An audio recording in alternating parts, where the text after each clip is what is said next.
ආයුෂ බොහෝ වේවා කියලා සියලු දෙනාට ප්‍රාර්ථනා කරනවා. මම අද ඔයගොල්ලන්ට පෙන්වන්න යන්නේ මේ හිම වැටලා අපේ මිදුලට හිම වැටිලා තියෙනවා. ඉතින් හිම තමයි ඔයගොල්ලන්ට මම අද පෙන්වන්නේ. ඔයගොල්ලන්ගේ මිදුල වලත් හිම වැටිලා තියෙනවා නම් මේ වගේ කමෙන්ට් එකක් දාන්න මට.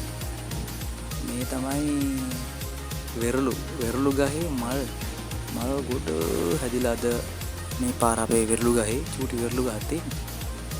ඉතින් මේකේ මල් ගොඩක් හැදිලා. මට හිතුණා ඔයගොල්ලොත් එක්ක ඉතින් ඒ හැදුන මල් ටික බෙදා ගන්න. මල් මේ වගේ කියලා පෙන්නන්න. මේ වෙරළු මල් දැකපු කට්ටිය නම් ඕන තරම් ඉන්නවා.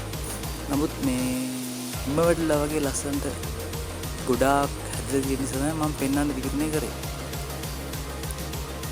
මේක තමයි අපේ වෙරළු ගහ. මේ වෙරළු මල් ලස්සනට තියෙනවා ඉතින්. ලස්සනයි සුන්දරයි.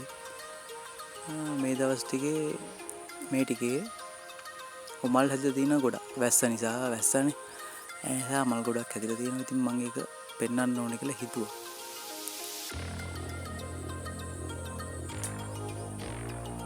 ඉතින් මේ වගේම වෙරළු මල් ඕගොල්ලන්ගේ වත්තේත් හැදලා තියෙනවා නම් ගහේ මට කමෙන්ට් එකක් දාන්න.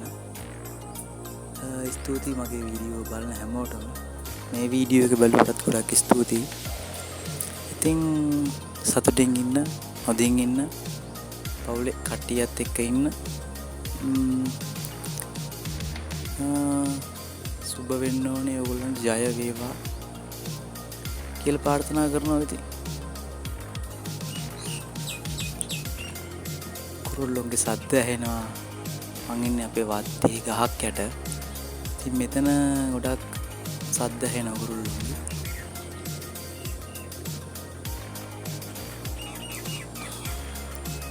මේ ඉන්නේ අපේ වෙරළු මල් වල අයිතිකාරයෝ ටික.